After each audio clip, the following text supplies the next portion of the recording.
సరే ఇప్పుడు మీరు పండియడానికి ఆ రోజు మీకు మార్కెట్లో 60 రూపాయలు ఉంది అవును సార్.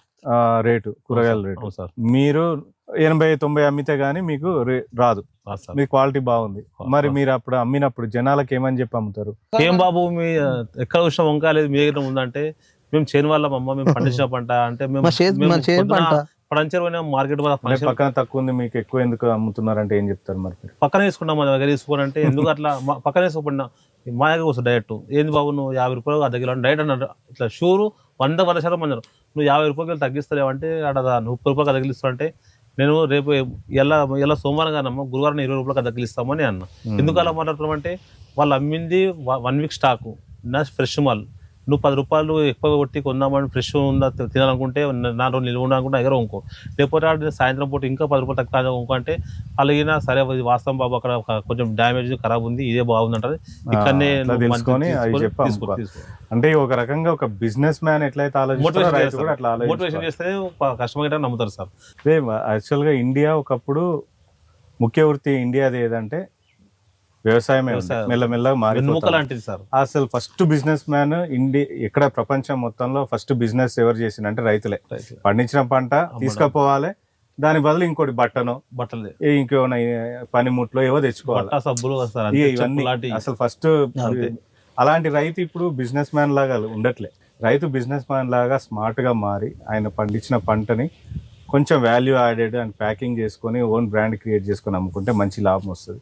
అంటే మీరు కొంచెం అడ్వాన్స్డ్గా ఉన్నారు. మీరు తీసుకుపోయి అమ్మడం, టైం టు టైం ఏ టైంకి వేయాలో కరెక్ట్గా తెలుసుకొని ఆ టైంకి వేయడం, సిటీ దగ్గర ఉండడం వల్ల తీసుకెళ్ళి అమ్ముకోవడం వల్ల చాలా సార్. సరే ఇంకోటి అడుగుతా, కొంచెం బాధ అయ్యొచ్చు మీకు కానీ వేరేలాగా అనుకోవద్దు.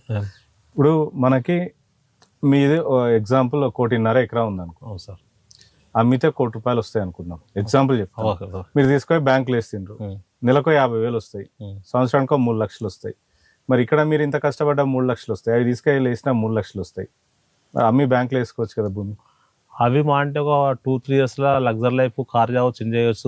బ్యాంకులో వేసి దాకా ఉన్నే సార్. అవి జైల్లో పైసలు ఉంటే ఎట్లా ఉంటే పైసలు లేకపోతే ఎట్లా ఉంటాం సార్.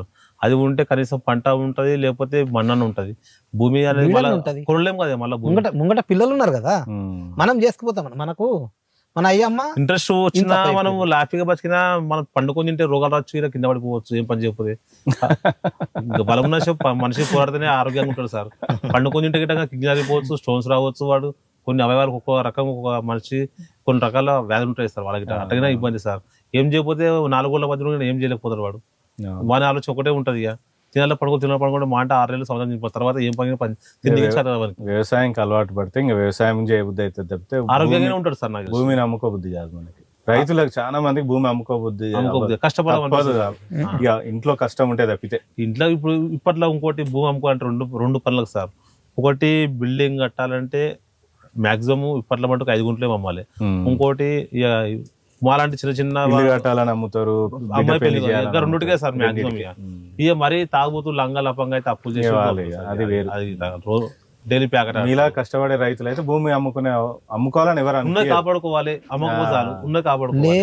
ఇప్పుడు అంటే కృష్ణ, ఇప్పుడు మనకి మీలాగా యువకులు చెప్పండి సార్, సాఫ్ట్వేర్ జాబులు ఇప్పుడు నమ్మకం లేదు. అవును సార్. బీటెక్ చేసినా ఏం చేసినా జాబులు రావట్లేదు. ఒకవేళ వచ్చి సిటీకి వచ్చినా కొంతమంది సరిపోవట్లేదు, భయపడుతుంది. జాబ్ అంటే కూడా మా అల్లుడికి కూడా జాబ్ రావట్లేదు. కొంతమందికి వ్యవసాయ భూమి ఉండదు. లక్కీలీ ఎవరికన్నా ఉందనుకో, వ్యవసాయ భూమి 1 ఎకరా ఉంటే ఆ ఎకరా నుంచి వాళ్ళు సాఫ్ట్వేర్ ఎంప్లాయీ అంత కాకపోయినా అంతవరకు సంపాదించాలంటే ఏం చేయాలి? మీలాగా చెప్పండి. మాలాగా చేయాలంటే వాళ్ళు ఇట్లా 6 months కు ఆధారపడే పంట వేసుకోవద్దు సార్.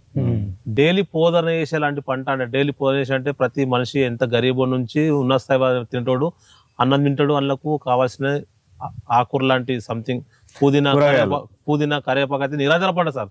కూరగాయ అంటే ఎంత మంచి చేసినా 2 months కన్నా ఎక్కువగా వేస్తారు. ఎంత కష్టపడి శ్రమగా చేసినా 2 months ఎక్కువ. అదే పుదీనా కరివేపాకు అంటే నా దృష్టిలో 100% ఒక ఎకర వేసుకుంటే ఈ కొరకు సాఫ్ట్వేర్ ఎంప్లాయీ సార్ వాళ్ళ ఫ్యామిలీ. బట్ పుదీనా వచ్చేస్తారు ఒక అధికారంలో డైలీ ఒక 1500 కట్ట పంపిస్తే రూపాయి కట్టపోయినా కానీ 1500. బట్ 75 పైసలు వేసుకున్నా 1000 రూపాయలు వస్తుంది సార్. బట్ అక్కడ కలేమాకు మనము 2000 వేసుకొని ఇక్కడ పుదీనా 1000 రూపాయలు వేసుకున్నా 3000 వస్తాయి సార్ మాక్సిమం. 3000 అంటే మంత్లీ 30 into 9 అంటే 90,000 సార్. 90 రైతు మంచిగా బతకాలంటే ఇలాంటి పంటలు అయితే ఇప్పుడు మార్కెట్లో అయితే ఇవి కరివేపాకు, పుదీనా, నిమ్మకాయ లాంటివి చాలా వండర్ఫుల్ పంట, నమ్మకమైన పంట సార్. అవైతే వేసుకోవచ్చు. ఇప్పుడు మీలాగా ఇప్పుడు 30 గుంటల్ని 10 గుంటలు డివైడ్ చేసి అందులో వేసేస్తారు. అవును సార్. నీ ఎగ్జాంపుల్ చెప్పు కృష్ణ, నువ్వు ఎట్లా చేస్తావు? నువ్వు కూరగాయలు మార్కెట్ తీసుకెళ్ళి అమ్ముతావు, డబ్బులు వస్తాయి కదా. అవును సార్. అవి నువ్వు ఎట్లా చేస్తావు? 1 year లో పంట ప్లానింగ్ ఎట్లా చేస్తావు? నేను 1 year పంట ప్లానింగ్ అంటే ఇప్పుడు వాస్తవానికి కొన్ని పంటలు ఏమో ఎంత అని 1 month కాస్తాయి సార్. కొన్ని పంటలు అయితే టమాటా నువ్వు ఎంత మంచి చేసిన 1 month కాస్తుంది సార్. మిర్చి గిట్ట 1 month కాస్తుంది సార్. టమాటా మిర్చి 1 month ఎంత మంచిగా కానీ అందులో 1 month రేట్ రావచ్చు రాకపోవచ్చు సార్. బ్యాడ్ లక్ రెండు కావచ్చు, బ్యాడ్ రావచ్చు, అదృష్టంగా రెండు కలిసి అవ్వచ్చు, చెప్పలేము. ఇక దానికి ఇప్పుడు వంకాయ లాంటిది దీర్ఘకాలిక పంట సార్. వంకాయ కరెక్ట్ మెయింటైన్ చేస్తే 1 year నాటి వస్తుంది, 1 సంవత్సరం బండి వస్తుంది. మనకు రేటు అనుకూలంగా ఉంటే ఉంచుకోవచ్చు, రేట్ ఇష్టం లేకపోతే పడే సాగిన అంటే ప్లానింగ్ కరెక్ట్ గా ఇక మొత్తం టమాటా వేసినాం, మొత్తం వేసినాం అనుకుంటే అదృష్టం ఉంటే 1,00,000 ఇప్పుడు గోపాల్ చెప్పినట్టు 3 పంటల్లాగా 3 భాగాలు చేసుకుంటే